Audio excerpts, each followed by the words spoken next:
another guest joining us live from Bucharest is Douglas Anderson, CEO of Wall Street Capital, to discuss the impacts of recent developments in global trade.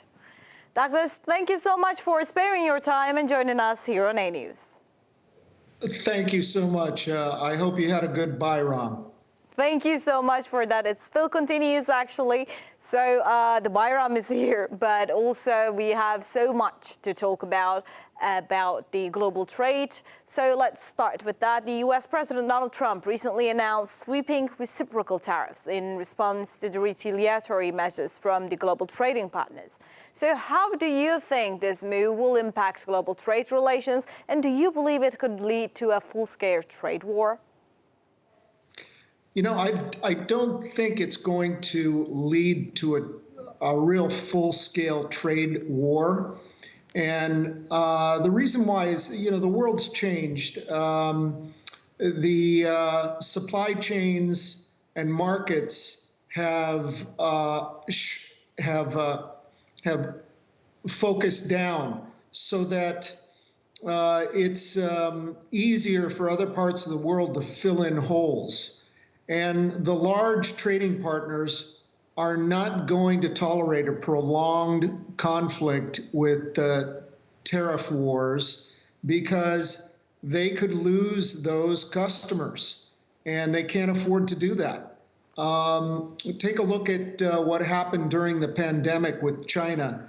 China lost a lot of manufacturing, and that manufacturing never came back because those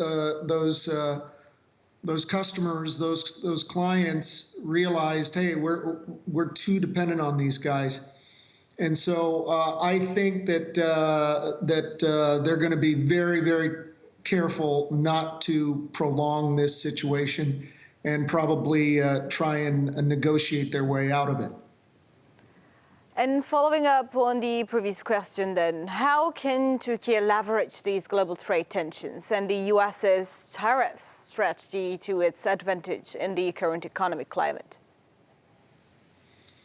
Well, I think there's kind of two ways to look at this. And like, for example, Turkey, you know, Trump isn't just talking about tariffs, he's also talking about trade deficits.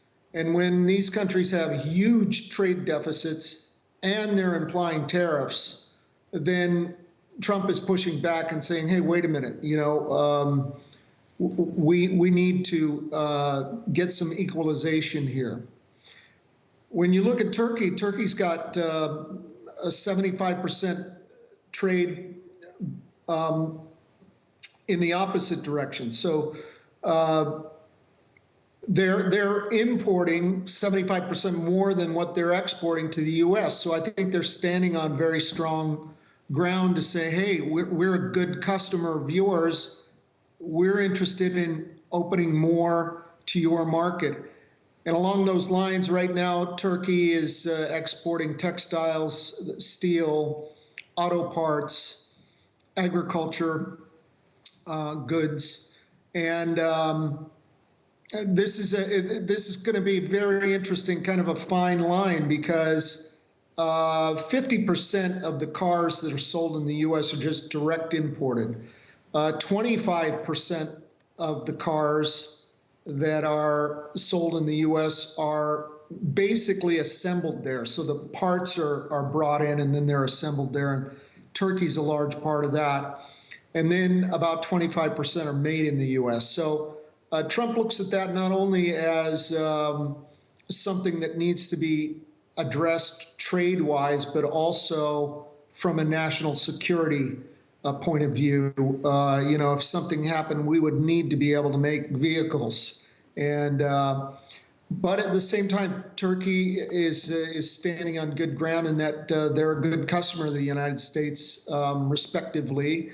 And so that, again, is why, you know, if China drags its feet, Turkey has a great chance to step up and fill the gap and take advantage there. The other huge advantage that Turkey has is they don't have to go to Brussels for permission to do something. They can make decisions themselves in Ankara. And that's a huge advantage because of the arthritic situation in Brussels, and not to mention the apparent corruption that's there. So this nimble ability of Turkey and Turkey's ability to pivot quickly, they could come out very, very well in this situation. Well, let's talk about China as well, because recently China suggested that the United States should refrain from emphasizing the hegemony in what is being described as trade wars. How would you characterize the economic interdependencies between the US and China in this context? So it's very interesting what China's been doing leading up to this situation. They've been busy trying to form what many are calling an Asian Union, much like the EU. They're trying to form that same type of market alliance in Asia. Additionally, the Chinese government has pumped huge amounts of capital, injecting huge amounts of capital in the four top banks in China,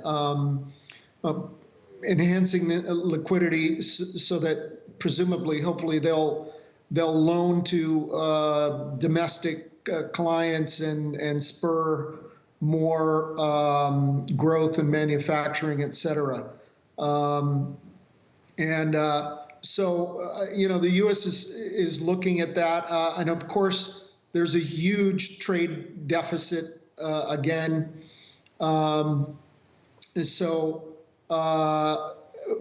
China absolutely needs the United States as a customer. There's no substitute for it. And so they are going to have to move quickly to come to some kind of agreement on this and some concessions on this. And if they don't, as I said, I mean, countries like Turkey could move in there and eat their lunch while they're screwing around and playing hardball. Well, you are a businessman and you are looking at the situation from a perspective of a businessman. So I would like to ask you about the perspective of the European nations as well, including the United Kingdom. They have been subjected to Trump's tariffs as well.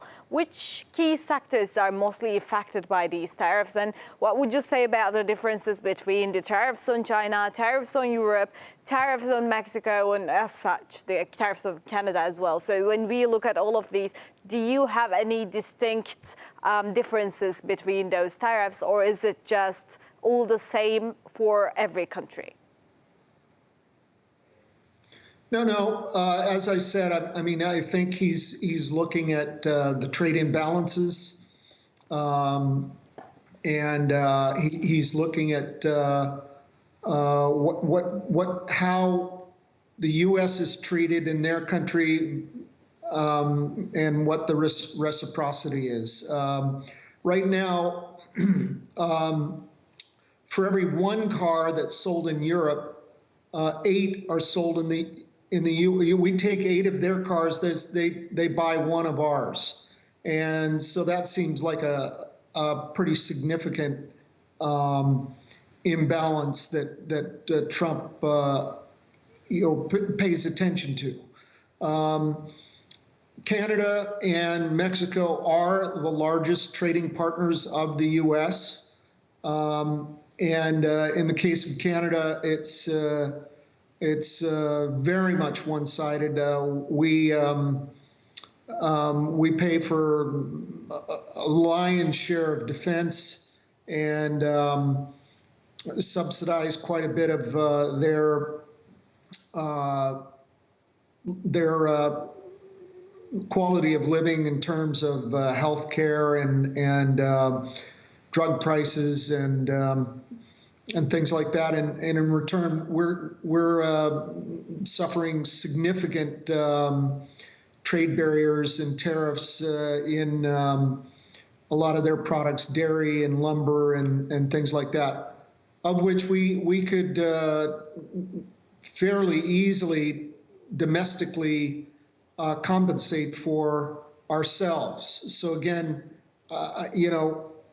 for them to push back on this and not come to a relatively swift some kind of compromise or give, I think would be very unwise for them, because the U.S. has the ability to adjust to that kind of situation.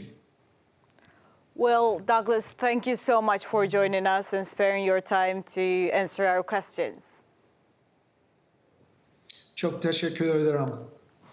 Thank you. Now let's continue with our news.